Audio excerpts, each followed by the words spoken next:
and welcome to the Great Big Indian Wellness Show 2021. My name's Tony Patty, and today we're going to be talking about stopping the yo-yo dieting. What's it all about? Well, actually maintaining a healthier lifestyle, empowering people to make better food choices, kick fad diets, sustainable weight loss, and improve their health. Now, some things that we're going to be covering today with our special guests is what should people be doing and asking themselves before selecting a plan or a program into maintaining a healthy lifestyle. Is it a diet or lifestyle change that we're looking at? And are the plans and programs sustainable with our present lifestyles? Now, joining us here today on the Great Big Indian Wellness Show is a very special person, Manisha Morgan, who is a health advisor.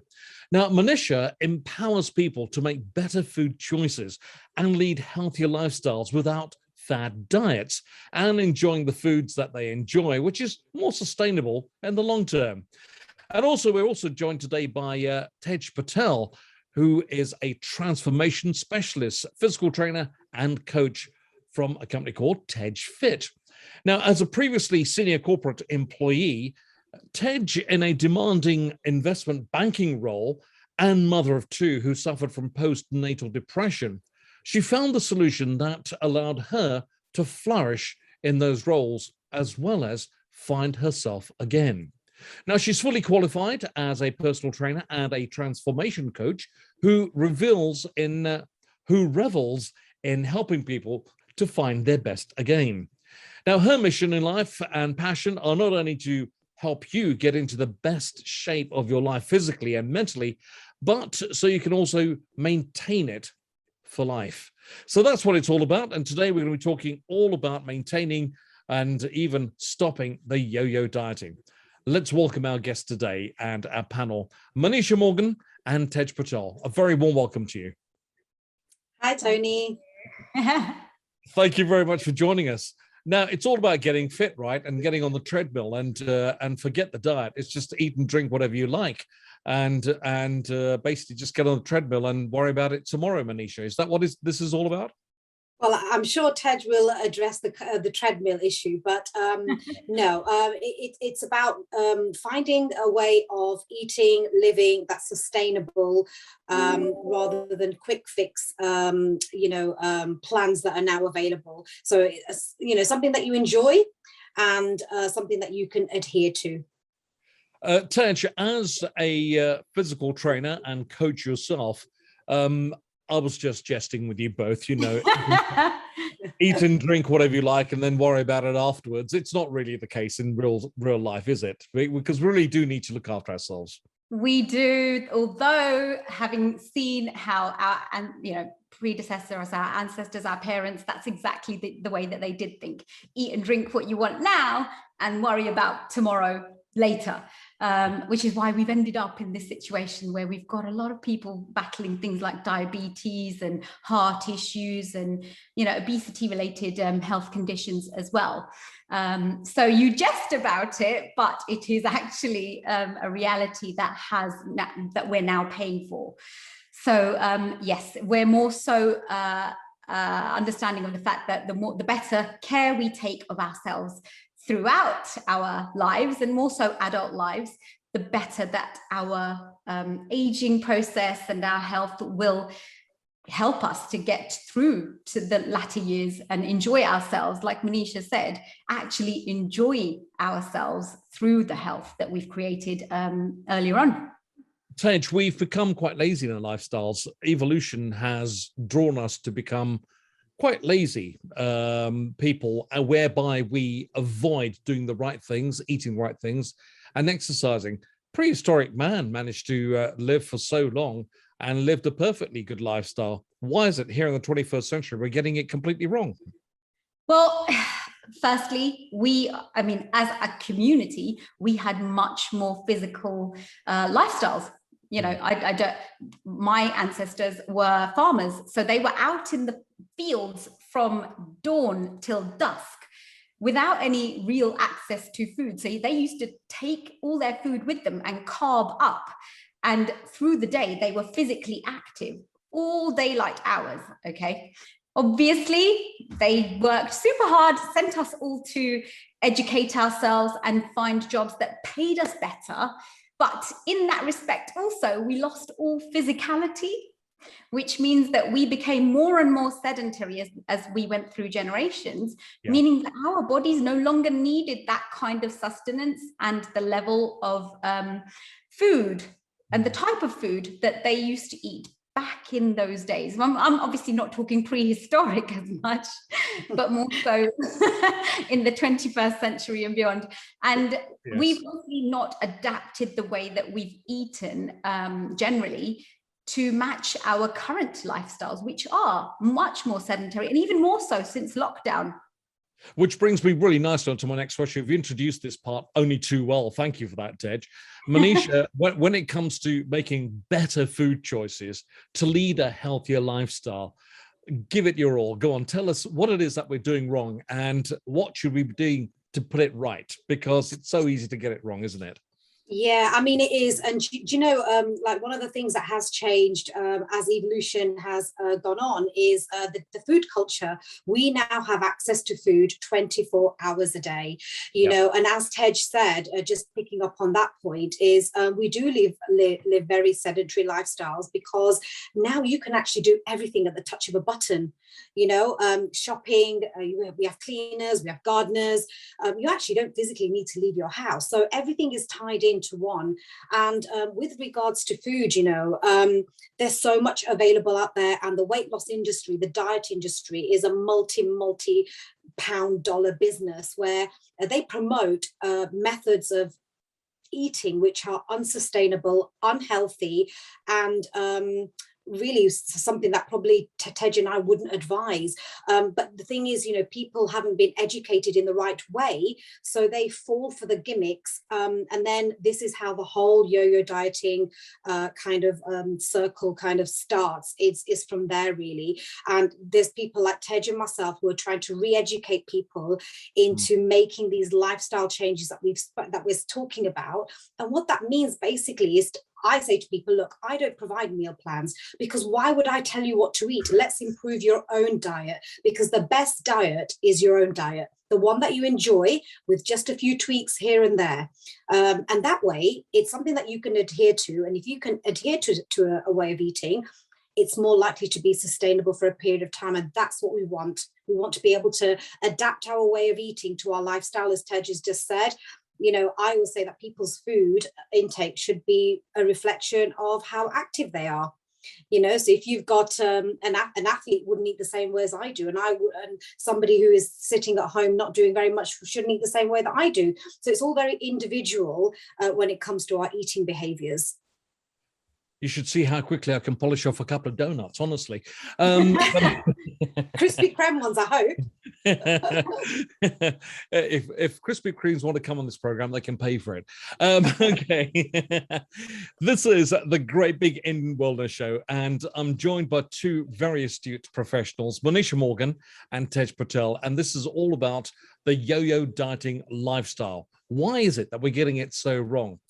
Manisha, back to you. When it comes to diet and lifestyle change, we have to draw the difference between the two. And you did touch on the subject very briefly a moment ago, and so did Tej.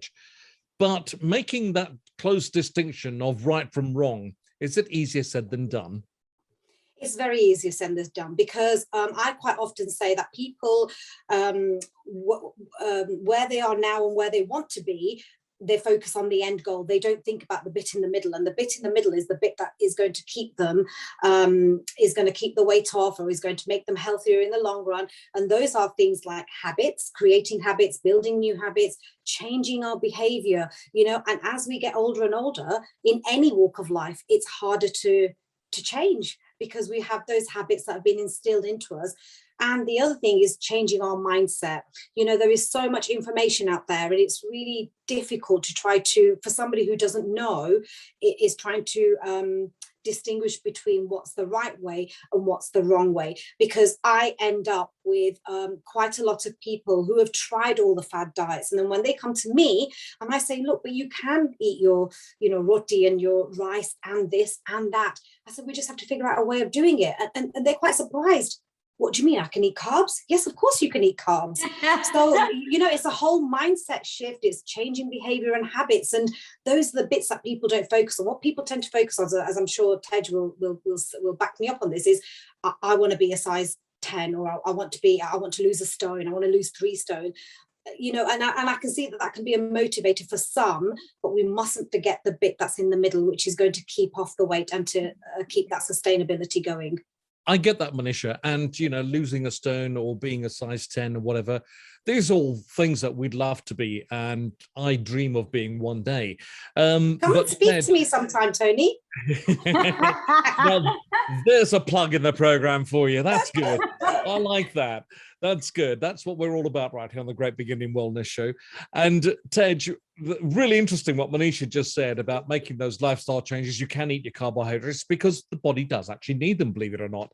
But as a physical trainer and the specialist training that you do with people, let's face it, people's lifestyles, particularly the Indian lifestyle, is not really meant to be doing physical training. We've never done it over the decades. And all of a sudden, here we are in 2021, being told by Tej Patel and Manisha Morgan that we should be looking after ourselves, exercising and doing and saying and eating the right things. It's not that easy. It's not. However, like Manisha said, it's not about the end goal, i.e. being able to eat well, being able to train as frequently as people think that you need to train and getting everything perfectly right. It's stepping from the beginning, step by step, and loading up those habits and activities to the point that it's actually helping your body get to, and your health get to where you want it to be. So go through the steps of that for me, if you would, and briefly just tell us about the beginning stage, the middle stage, and the final stage of realization. There, I've actually lost a stone. I've gone down a size. So this is the thing. It can be different for everyone because everyone's starting points are so very different. I have a lot of people who come to me who are extremely physical but have zero knowledge about how to fuel their bodies. And then I have people who have absolutely tried every diet under the sun and they've worked in the past, but they've never ever tried to incorporate physical activity into it. Now, I call it the magic trifecta because it's one of the things that Manisha said, the nutrition, the other thing she said was mindset, but then there's also that physical activity aspect that we want to help build your body into the kind of machine that absolutely uses every bit of the fuel that you are feeding it. Okay. So yes, when you say we don't want to cut out carbs, absolutely not, because it's the sustainable energy source for your body for long term. However, if you are super sedentary, you will not need as much as someone who is, extremely physical. Yeah. But then when you start to incorporate physical activity into it, for example, I'm extremely passionate about strength training. And that's one of the things that I do encourage highly, and especially all the women that I work with, because it is one of the blessed activities that gives you so much bang for your buck in terms of using the fuel in the right way, but also to create health and strength that your body and your functional movements and your aging process can then be built upon. And then this is why the 3 things together with the mindset of this is not just me doing these things to get to my goal, but me changing my lifestyle so that I can enjoy this whole process and everything I get from it for the rest of my life. That is in essence the stepped process. So it depends, like I said, if you've got that person who's nailing their nutrition but doesn't have any physical activity, once they start strength training, they see a whole different set of benefits that come along with it. And then however, having the strength to make the decision to get into that training schedule in the first place requires determination. And it's not something that comes easily to people. No, the first part is always the motivation. There's always something, there's either motivation or there's a pain point that drives someone towards doing it. We're not born with this innate, to be fair, we are born with the innate ability to push ourselves like children do. That's how we learn and grow. But we are just by the sheer nature of the way that we're raised, nature and nurture, the way things are so convenient for us, we step it back. And we don't have that need to push ourselves because everything's so convenient and easily available. So from that perspective, when we hit a pain point is when we get refreshed into wanting to do better physically and get that motivation back to go, okay, now I need to do something because my blood sugar levels have gone sky high. My doctor's worried about me. My cholesterol is up here. My knees hurt. I've got back pain. And it's those kind of pain points. And then of course you've got the people who are like, my clothes no longer fit me, or I no longer feel confident, or I'm out of breath walking up the stairs.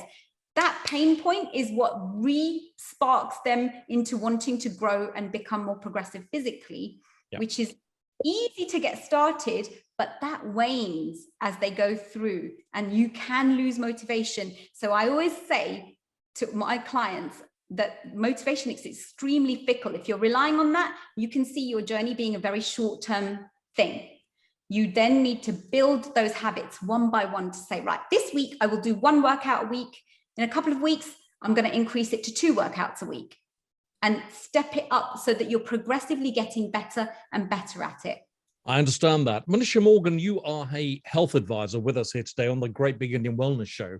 And I'd just like to go into a little bit more detail about sustaining in the long term, eating the right things and maintaining the right diet. For example, what about your 5 a day? I mean, for me, my 5 a day would probably be a bag of chips, a couple of slices of white bread, probably about 2 or 3 rotis, and maybe if I indulge, a glass or 2 of alcohol, and maybe a glass of fizzy pop drinks as well. That's my 5 a day. Yeah, you definitely need to come see me. The thing is, whilst Tej was talking there, Tony, you see, I'm very passionate about health. I'm 50 years old and I'm post-menopause, and I promote a lot about the consequences of what we eat and how often we move and what that has an impact on our health. So exactly what Tej was saying, you know, is about building these habits and strength training. And actually, a lot of what we do, probably what Tej and I promote, might not give the quick weight loss that people want, but what it will do is it will give them long-term health benefits as well as the weight loss, but maybe not as fast as they would like. And that's really important because you have things like, you know, some doctors agree that food is medicine. You know, what you put into your body can affect your mood, it can affect your sleep, it can affect your immune health, it can affect your skin, your gut health. There are so many different reasons why, other than weight loss, we need to keep active and we need to eat better. And you know, sarcopenia is one of the things that I promote for postmenopausal ladies, which is age loss, age-related muscle loss, which starts from around about 30, which is why I also promote strength training as well. And it's really, really important because that's a key factor for health. So going back to the food, you know, well, what's important? Well, your overall calorie intake is important, and that is reflective of how active you are. Protein is a big key thing, which many people don't eat enough of. We talk about carbohydrates all the time, but actually I probably talk about protein the most because of all the benefits that protein has, which people aren't aware of. And then there's fiber, which is another one. So, you know, there are key few nutrients that are majorly important for us. And the fruit and veg comes into the fiber category. Indeed. So the thing is, I'm going to give this to both of you now. For many of us, the increased levels of stress and uncertainty that we've actually faced have made it more and more difficult to stick to our usual routines and habits, particularly when it comes to diets and keeping fit. Now, if anything, in the past year, if it's shown us anything, it's shown us that we should never take our health for granted, which I'm sure we all agree with. But with a new year, often comes a fresh perspective, personal reflection, and many of us actually considering what new changes we can bring to implement our lifestyle changes and make ourselves feel better, both mentally and physically. Physically fine, we've talked about that at great length today, but mentally as well. So I'd like you both to please give me some of your tips, starting with you, Tej, some easy diet changes that we can make for a healthier rest of the year and into 2022, right here on the Great Big Indian Wellness Show. Give us some of your tips. Manisha, please do intervene and give us yours as well, because we'd love to know and learn from you both how we can make those lifestyle changes and make ourselves simply feel better mentally and physically? So specifically, as Manisha targeted, the key macro from a nutritional perspective, protein. Protein, protein, protein. In our community, Asian community, protein is definitely not put as a priority item in our food. We are very, very carb heavy. Protein is going to be your secret weapon in getting the right nutrition into your body for whatever goals you're working on, whether you're, wanting to get more physical, whether it's weight loss, fat loss. We forget that actually proteins help cell regeneration, repair, recovery of every part of us. We are made of amino acids. So we want to make sure that protein is up there. And my little tip for that is just making sure you incorporate enough in every single meal. Okay, so we're talking about 20, 30 grams in every single meal. That could be a scoop of protein powder. It could be 2 to 3 eggs if you eat eggs. It could be literally 100, 120 grams of chicken. If you're vegetarian, you want to make sure you include things, plant-based proteins like tofu, seitan. You've got so many different options now available. When I first started bodybuilding, there was hardly any protein sources that were plant-based and vegan, vegetarian friendly. So I relied heavily on protein powders, but now there's lots of different meat-free substitutes. That would be my first tip. Manisha, have you got any protein-based other tips? We've got a few minutes left, so I'd love to know what your tips are, Manisha. Yeah, I mean, I was going to say protein at every meal. Really, really important, because most people don't start the day with protein. So already you've missed 20, 30 grams as said per meal. I would also say, in order to build a healthy plate, the best way to do it is half a plate should be full of vegetables, a quarter plate full of carbohydrates, but obviously that might depending on your activity, and then a quarter of the plate should be protein. And that's a good place to start, because most people don't really know what a good plate should look like. And in our Asian meal, I would say that probably half of the plate is carbohydrate, very little veg and very little protein. So we just need to make that shift around. And before we end, I would just like to say that, when we're talking about health and wellness, we've talked about 2 out of 3 or 4 different components. And the other ones are to make sure that you're well hydrated. Stress and sleep are other important factors as well. Absolutely. Absolutely. This is the Great Big Indian Wellness Show, and Manisha Morgan, health advisor, and Tej Patel, transformation specialist, physical trainer and coach. Thank you both very much for sharing your knowledge with us here today.